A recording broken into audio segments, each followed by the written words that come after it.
Hello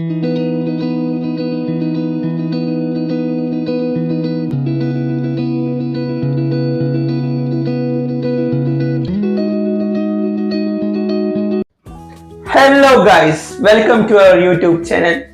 ഇന്ന് എല്ലാ ആഴ്ചയിലത്തെയും പോലത്തെ ഒരു കുക്കിംഗ് വ്ലോഗുമായിട്ടാണ് വരുന്നത്. കുക്ക് ചെയ്യുന്നത് വീണ്ടും ഞാനല്ല, കീർത്തിയാണ്. ഞാനാണ് ഇന്ന് വീണ്ടും കുക്കിങ്ങിന് വന്നിരിക്കുന്നത്. ഇന്ന് ഞാൻ ഉണ്ടാക്കുന്നത് സോയാബീൻ 65 റെസിപ്പിയാണ്. അപ്പോൾ നമുക്ക് ഇനി അധികം സംസാരത്തേക്ക് നിൽക്കണില്ല, നമുക്ക് വേഗം വീഡിയോയിലേക്ക് കിടക്കാം.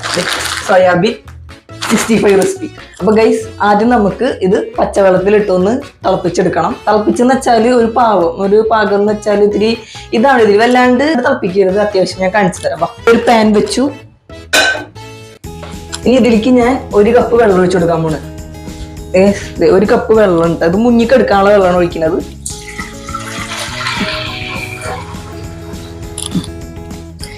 ഇനി ഇത് തിളച്ച് വരട്ടെ. എന്നിട്ട് നമുക്ക് സോയാബീനിലേക്ക് ഇട്ട് കൊടുക്കാം. അപ്പൊ ഗൈസ്, നമ്മ പാൻ വെച്ചു. അതിലേക്ക് ഇനി സോയാബീൻ ഇട്ട് കൊടുക്കാൻ പോണ്. അതിൽ 1 കപ്പ് വെള്ളമാണ് നമ്മൾ ഒഴിച്ചിരിക്കുന്നത്. 1 കപ്പ് വെള്ളം. അതെ, ഇനി സോയാബീൻ ഇട്ട് കൊടുക്കാം. സോയാബീൻ്റെ ഇതിലേക്ക് ഇട്ട് കൊടുക്കണം. സോയാബീൻ ഇട്ട് കൊടുത്ത് ഒന്ന് ഇങ്ങനെ മുക്കി അധികം ഇത് പാടില്ല കേട്ടോ. അത് അധികം വെവാൻ പാടില്ല. ഇത് ചെറുതായിട്ടൊന്ന് തിളച്ച് വന്നിട്ട് നമുക്ക് എടുക്കാം. പിന്നെ ഇതിലെ വെള്ളം കളയണം. വെള്ളം പാടില്ല സോയാബീനിൽ. സോയാബീൻ ഞാൻ എടുത്തിരിക്കുന്ന അളവ് ഇതാണ്. ഇത് ഇത്രയും പോകുന്ന സോയാബീൻ ആയിട്ട് ഞാൻ എടുത്തിരിക്കുന്നത്. ഒരു മീഡിയം സൈസ് മതി. അല്ല, മീഡിയം ഒന്നും പറയുമോ എനിക്ക് അറിയില്ല. ഇത് എന്നാലും ഞാൻ ഈ ഒരു പാകത്തിലുള്ളതാണ് എടുത്തിരിക്കുന്നത് കേട്ടോ. അപ്പൊ ഗൈസ്, ഇതായി വന്നിട്ടുണ്ട്. ഇതൊന്ന് ജസ്റ്റ് ഒന്ന് ഇതായി വന്നിട്ട് ഒന്ന് വീർത്തൊക്കെ വന്നിട്ടുണ്ട്. അപ്പൊ നമുക്ക് ഇതിലേക്ക് ചെറുതായിട്ടൊന്ന് ഉപ്പിട്ട് കൊടുക്കാം. ഉപ്പ് ഞാൻ ചെറുതായിട്ട് ഇടണുള്ളൂ. പക്ഷെ ഈ ഉപ്പ് നമ്മൾ വെള്ളം ഇതിലെ കളയുമ്പോൾ ഉപ്പൊക്കെ ഇറങ്ങും. സ്വാഭാവികമായിട്ട് ഉപ്പ് ഇറങ്ങും. അപ്പൊ നമ്മൾ വീണ്ടും മസാലയൊക്കെ ചേർക്കുമ്പോൾ ഉപ്പ് എന്തായാലും ആഡ് ചെയ്യേണ്ടി വരും കേട്ടോ. അപ്പൊ ഗൈസ്, ഇത് മാറ്റി വെച്ചിട്ടുണ്ട് നമ്മള്. ഇനി നമുക്ക് ഇതിലെ വെള്ളം പിഴിഞ്ഞ് കളയണം. നല്ലോണം വെള്ളം ഇല്ലാത്ത രീതിയിലാക്കണം നമ്മൾ. വെള്ളം അധികം പാടില്ല. വെള്ളം നന്നായി പിഴിഞ്ഞെടുക്കണം. നമ്മൾ വാറ്റി വെച്ചത് ജസ്റ്റ് ഒന്ന് പച്ചവെള്ളം ഒഴിക്കണം. പച്ചവെള്ളം ഒഴിച്ചൊന്ന് വാഷ് ചെയ്യണം കേട്ടോ ഇത്. അപ്പൊ ഗൈസ്, വെള്ളമൊക്കെ വാറ്റി നമ്മൾ പിഴിഞ്ഞെടുത്തിട്ടുണ്ട് കേട്ടോ. കണ്ട, തീരെ വെള്ളം ഉണ്ടാവാൻ പാടില്ല. കണ്ട ഈ പരിവം കണ്ട, തീരെ വെള്ളമില്ല, നല്ല ഡ്രൈ ആയില്ല അതും. ഇനി നമുക്ക് ഇതിലേക്ക് മസാലകൾ വെച്ച് കൊടുക്കാം. അപ്പൊ ഗൈസ്, നമ്മൾ മസാല ഇട്ടിട്ട് ഇനി ഇത് മിക്സ് ചെയ്ത് വെക്കാൻ പോട്ടെ. അപ്പൊ ആദ്യം നമുക്ക് വേണ്ടത് മുളക് പൊടി നിങ്ങളെ എരിവിനനുസരിച്ച് തന്നെ. എല്ലാവരും നമ്മൾക്ക് എങ്ങനെ ആവശ്യം വെച്ചാൽ അതിനനുസരിച്ച്. ഞങ്ങൾ അധികം എരി യൂസ് ചെയ്യാറില്ല. ഇതിൽ കുറച്ചുകൂടി കൂടുതൽ ഞാൻ ഇടുന്നുണ്ട്. ഇത്ര നിൽക്കട്ടെ.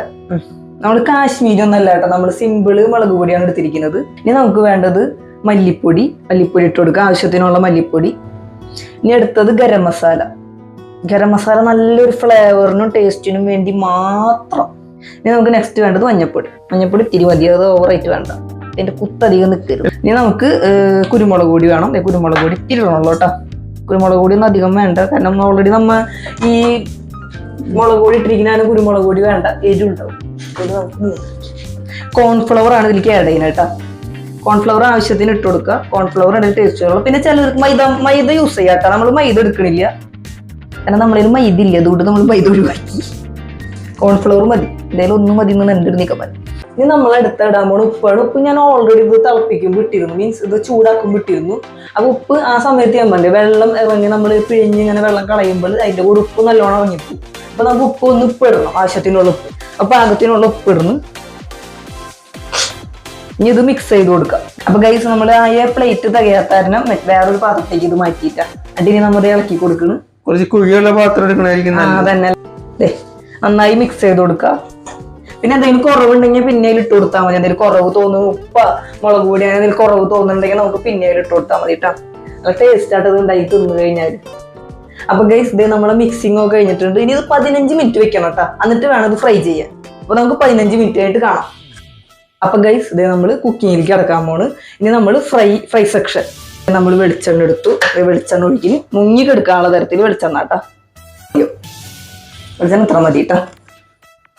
അപ്പൊ ഗൈസ്, 15 മിനിറ്റ് നമ്മൾ ഇത് മൂടി വെച്ചിരുന്നു. ഇനി നമുക്കിത് ഫ്രൈ ചെയ്യാൻ എടുക്കാം. അപ്പൊ ഗൈസ്, നമ്മൾ ഇതിലേക്ക് ഇടാൻ പോണ്.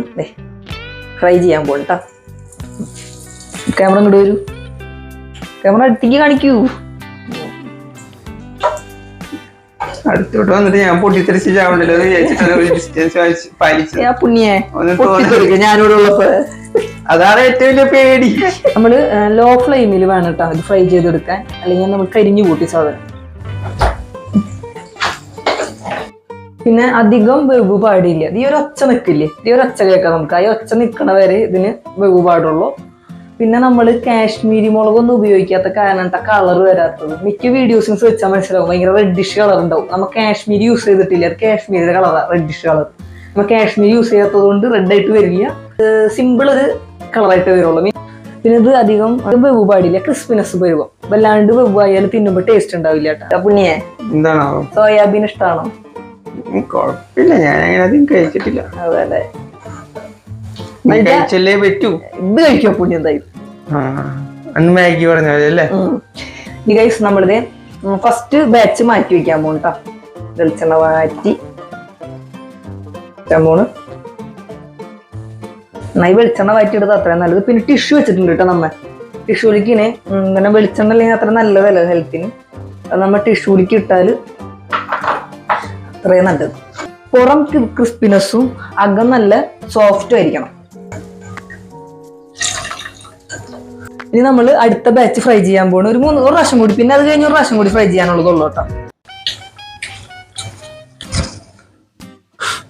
ഗൈസ് ഞാൻ മാറിയപ്പോ ടേസ്റ്റ് ഉണ്ടോന്നുള്ളൂ. ഗൈസ് ഞാൻ ഇവിടുന്ന് മാറിയപ്പോ നടന്ന സംഭവമാണ് ഗൈസ്. നേരത്തെ കോരിയിട്ടത് പകുതി മുക്കാലും കാണുന്നില്ല. ഇവളാണ് ഇത് ഉണ്ടാക്കി കഴിഞ്ഞിട്ട് അപ്പുറത്തെ ഫ്ലാറ്റ് ഉള്ളവർക്കും ഓഫീസിലോട്ടും കൊണ്ടുകൊടുക്കണമെന്ന് പറഞ്ഞത്. ഇതിപ്പോ ആക്ച്വലി എനിക്ക് തിന്നാനുണ്ടാവോ എന്ന് ഞാൻ ഇങ്ങനെ ചിന്തിക്കേണ്ടതിരിക്കുന്നു. നല്ല ടേസ്റ്റ് ഉണ്ടാവും.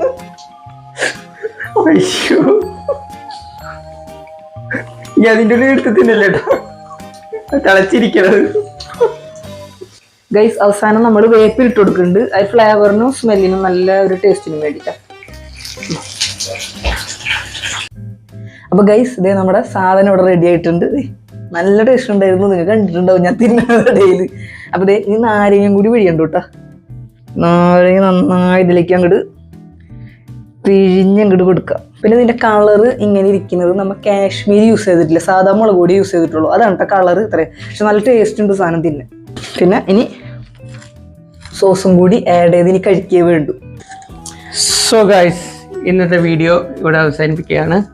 ലാസ്റ്റ് ടേസ്റ്റ് ചെയ്യുന്ന ഒരു സെക്ഷൻ കൂടി വെക്കണമായിരുന്നു, പക്ഷെ അത് ഉണ്ടാക്കിക്കൊണ്ടിരിക്കുമ്പോൾ തന്നെ ഓൾറെഡി ടേസ്റ്റ് ചെയ്ത് കഴിഞ്ഞു, രസമുണ്ടെന്ന് പറഞ്ഞും കഴിഞ്ഞു. അപ്പൊ ഇനി അവസാനത്തെ സെക്ഷനിൽ ഇനി ടേസ്റ്റ് ചെയ്യണ കാണിക്കേണ്ട കാര്യമല്ലോ. അതുകൊണ്ട് ഈ ഒരു ചെറിയൊരു കുക്കിംഗ് വീഡിയോ പിടിച്ചു ഗൈസ്, എന്നെ കിച്ചണിൽ പിടിച്ചു തിന്നുകൊണ്ടിരിക്കുന്നതിനിടയിൽ. ടേസ്റ്റ് വീഡിയോ പറഞ്ഞില്ല. അപ്പോ ഞങ്ങളുടെ ചെറിയൊരു കുക്കിംഗ് വീഡിയോ ഇന്ന് വൈൻഡപ്പ് ചെയ്യാണ്. അടുത്ത ആഴ്ച കാണുന്നവരേക്കും ഗുഡ് ബൈ. എല്ലാവരും ലൈക്ക്, ഷെയർ, സബ്സ്ക്രൈബ്, കമന്റ്. അപ്പൊ okay, bye. Keerthi Nitish vlog.